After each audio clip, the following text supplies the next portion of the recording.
जय जगन्नाथ फ्रेंड्स आम यूट्यूब परिवार एग्जाम कवर आपण मानक स्वागत फ्रेंड्स ए पर्यंत जदि आपण माने आम चैनल को सब्सक्राइब करना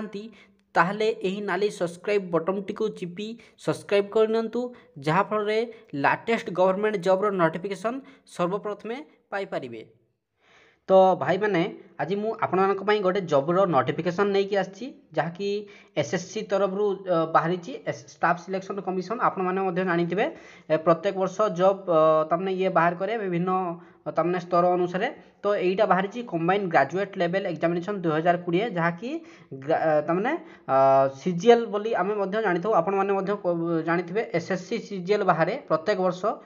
एसएससी सीजीएल। तो यही वर्ष बाहरी एसएससी सीजीएल 2020 तो यार क्वालिफिकेशन कौन रहिबो सैलरी कौन रहिबो एज कौन रहिबो आपण माने कोठी एग्जाम देबे कौन सब डिटेल्स मु एई वीडियो रे आपण मानकु कहबी। तो आपण माने धैर्य धरी वीडियोटी शेष पर्यंत देखंतु आपण माने शेष पर्यंत देखिले जाई सब जानि पारिबे। आ जदि किछि भी डाउट रहि जाय ताले कमेंट सेक्शन तो अछि ना भाई सेठी कमेंट करना मु आपण मानकु डिटेल्स रे कहबी। तो एटा पीडीएफ अछि नोटिफिकेशन रो टोटल 63 पेज अच्छी बहुत गुड़ी अच्छी मुझे आपको कहबी ना रामायण हो तो से मुझे कौन कौन ना जहाँ दरकार अच्छी आपण सेटा मु लेखिकी रखी तो आपण मैंने निहाती देखिले जानीपारे। तो पोस्ट रही फ्रेंड्स एसएससी सीजीएल जहाँकि पोस्ट नेम ये कौन कौन पोस्ट रही group B group C group B रे बहुत गुड़े पोस्ट अच्छी टोटाल 15 सॉरी एटा 18टा ना केते पोस्ट अछि आ एटा 6टा ना केते पोस्ट अछि टोटल 23 प्रकार पोस्ट अछि ग्रुप बी आ ग्रुप सी। ग्रुप बी रे आसुची असिस्टेंट ऑडिटर ऑफिसर एओ जोटा आमे जानि थाउ एएसओ असिस्टेंट सेक्शन इन्स्पेक्टर तमने assistant section officer inspector SI sub inspector तमने सब इन्स्पेक्टर एई सब ग्रुप बी रे जाउची। आउ जोटा हमर यूडीसी तमने अपर डिवीजन क्लर्क तापर असिस्टेंट एई सब ग्रुप सी रे जाउची। आपण माने जानि पारले 23 टी पोस्ट अच्छी 23 प्रकार पोस्ट अच्छी 23 टी पोस्ट नहीं 23 प्रकार पोस्ट अच्छी। तो टोटाल पोस्ट केते संख्या अच्छी पोस्ट संख्या अच्छी फ्रेंड्स पोस्ट संख्या ये देना नोटिफिकेशन रे नोटिफिकेशन आसिले मुझे आपको जनईदेवी। तो लगभग आपण मैंने मानिकी चलतु 8000 प्लस वैकेंसी बाहर 8000 प्लस वैकेंसी रहिबो प्रत्येक वर्ष एमती बाहर 7000 8000 9000 10000 एमती यार ठीक नहीं आगर नोटिफिकेशन बाहर तापरे पोस्ट वैकेंसी देखिकी से दे दियंती केते पोस्ट हम जे। तो पोस्ट तो कथा किसी टेंशन नबार ना आपण जेहेतु क्वालिफिकेशन आपने पकई दिंतु। तो सैलरी केते रहिबो फ्रेंड्स 25500 रु 25500 जोटा मुझे लिखी यहाँ तुमने मिनिमम सैलरी जोटा तुम छोट जॉब तुमने जो 23 प्रकार जॉब अच्छी छोट जॉब सबुठ तार सैलरी रहिबो 25500 स्टार्टिंग सैलरी ता सहित टीएडीए सब मिल जहाँ मिलवा कथा आउ जोटा समस्त तुमने अधिक सैलरी मिल पोस्ट रे सेटा है 44900 टंका आपको फास्ट सैलरी मिल यहाँ अन्य पोस्ट पे यहाँ अन्य पोस्ट में माने एटू एतिकी नहीं माने बहुत गुड़े आपको पैसा मिल बास्ट चाकरी पाइबा कथा बुझला सांग मैंने। तापर एजुकेशनल क्वालिफिकेशन कौन रहिबो सैलरी कथा भूली जातु आग जॉब तमने जॉब पाई जातु तापर सैलरी ऑटोमेटिक मिल जाव। एजुकेशनल क्वालिफिकेशन रहिबो एनी डिग्री आपण माने जे कोनसी डिग्री आपण माने करथिबा दरकार एक तो बीटेक करि थाई पारंती माने बीए करि पारंती बीएससी करि माने डिग्री एनी डिग्री माने बुझ पारन ना मिनिमम ग्रेजुएशन आपनको क्वालिफिकेशन हेतबा दरकार। आउ गोटे अच्छी स्टाटिस्टिक ऑफिसर ये गोटे पोस्ट अच्छी सेटा तमने साइंस पिला सेटा तमने एलिजिबल नब से 60% मैथ रे रखि स्टाटिस्टिक रे रखि दरकार ना मैथ रे रखि एमती किछि माने गोटे पोस्ट पाई आउ अन्य तमने 23 प्रकार गोटे पोस्ट पाई अन्य गुडाक सब एनी ग्रेजुएट आपण माने क्वालिफिकेशन हे पारबे। क्वालिफिकेशन कथा बुझी पारले ना आउ जे किछि भी डाउट रहि था ताले कमेंट सेक्शन रे लिखि जणांतु। आउ एज रहइबो फ्रेंड्स 18 टू 23 माने किछि पोस्ट पाई 18 रु आपनको एज आरंभ हो गला आउ किछि पोस्ट पाई 20 रु आरंभ होउची आउ शेष पर्यंत तमने 32 वर्ष पर्यंत किछि पोस्ट रहिला बेलू आउ किछि 30 वर्ष पर्यंत आउ किछि 37 वर्ष पर्यंत पोस्ट रहिछि। ता अनुसार तो हमर जो एससी एसटी आउ एससी आउ ओबीसी मानक पई रिजर्वेशन रहिछि पीडब्ल्यूडी मानक पई मध्ये रिजर्वेशन रहिछि एससी मानक पई ना 5 वर्ष एससी एसटी मानक पई 3 वर्ष ओबीसी मानक पई पीडब्ल्यूडी मानक पई शायद 10 वर्ष लागुच मु टिके जानि ताने भलो भाबरे बाकी 10 वर्ष मानिकी चलन 10 वर्ष निहाती भाबरे रहितबो। एग्जाम फीस रही फ्रेंड्स एग्जाम फीस यही फॉर्म टी अप्लाई करने एग्जाम फीस आपण मानक 100 टंका देवाक पड़ो ना कौटी अप्लाई करेंगे फ्रेंड्स ना ssc.nic.in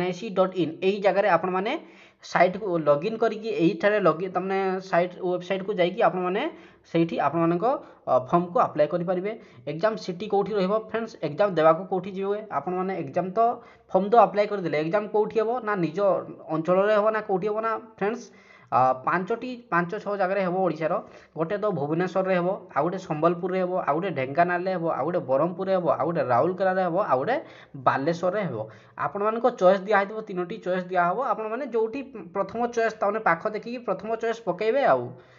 स्कीम ऑफ एग्जामिनेशन तमने आपण मैंने कौन एग्जाम देबे कौन एग्जाम देबे जो एग्जाम देवाक जी कौन एग्जाम देबे तो यहाँ तमने आपण चारि प्रकार एग्जाम हम। फास्टा हम टायर 1 जोटा कि सीबीटी माने कंप्यूटर बेस्ड टेस्ट, सीबीटी माने कंप्यूटर टेस्ट बेस्ड टेस्ट हम मैंने कंप्यूटर ही एग्जाम देबे जमी सीटी बीडी देइथिबे आपण माने जानिथिबे सेमती। प्रथमे आसीबो general awareness math reasoning English माने 25-25 मार्क टोटाल 100 क्वेश्चन आसीबो सॉरी 25-25 टी क्वेश्चन आसीबो आउ 200 मार्क माने गोटे क्वेश्चन को 2 मार्क लेखा आसीबो। एटा क्वालिफाई हेई सारला परे आपण माने मेन को जिवे, मेन माने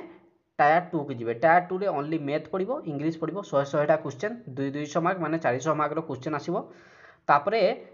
एई दुईटा क्वालिफाई तमने प्रथमे तो एटा क्वालिफाई कले एठी को आसीबे, एटा क्वालिफाई कले आपण माने एठी को आसीबो डेस्क्रिप्टिव नामने टायर 3 आपन डेस्क्रिप्टिव हो एइथरे किछि आपण माने को तमने बुद्धि खटाइबार नहीं जस्ट खाली निजर नॉलेज पई डेस्क्रिप्टिव किछि एसे किंबा एसे एप्लीकेशन एई सब आसीबो लेटर एई सब आसीबो डेस्क्रिप्टिव रे आपण माने लिखिबे 100 मार्क टोटल रहइबो 100 मार्क रु जते तमने देबे तम देखिकी सब। आउ टायर 4 एटा स्किलटा फ्रेंड्स टोटल पास कर सारा पर स्किल तमने जो पोस्ट अनुसार स्किल दरकार किंबा कंप्यूटर किसी दरकार सेटा आपनकर हेबो एतिकी पास कर सारा पर आपण माने सिलेक्शन हे पारुछंती एई जगह रे। आ गोटे इंपोर्टेंट जिंस एई तमने सबठु इंपोर्टेंट जिंस कोन फ्रेंड्स देखंतु मु कहि रखुची आउ लास्ट डेट आपन 31/1/2021 रही फ्रेंड्स 31/1/2021 भितर आपण माने अप्लाई करेंगे। बहुत साइड एग्जाम हुए फ्रेंड्स एसएससी साइड बहुत जाम हुए आपण मैंने एबेठू पकईबा आरंभ कर दिंतु पकई दिंतु है लास्ट मोमेंट रे वेट करंतु नाही। सीएचएसएल लास्ट जाइथिला एबे सीएचएसएल बहुत साइड जाम हेतिला है ऑनलाइन पेमेंट फ्रेंड्स 2/2/2021 माने आपण माने 31 पी फॉर्म पकाउछंती ऑनलाइन पेमेंट 2 तारिख पर्यंत पकई पारिबे जे एप्लीकेशन तो एते दिन पर्यंत माने 31 पर्यंत पकई पारिबे बाकी पेमेंट ऑनलाइन पेमेंट 2/2 तमने 2/2/2021 पर्यंत करि पारिबे। आउ चालान जनरेट तमने ऑफलाइन पई जदी ऑफलाइन बैंक रे चालान करबा पई चाहुचंती से साइट रु आपण माने 4/2/2021 पर्यंत जेनेरेट करेंगे आपंकर चालानटा आउ चालान पेमेंट करेंगे बैंक मध्य 6/2/2021 मध्य पेमेंट करेंगे। आउ यार एग्जाम फ्रेंड्स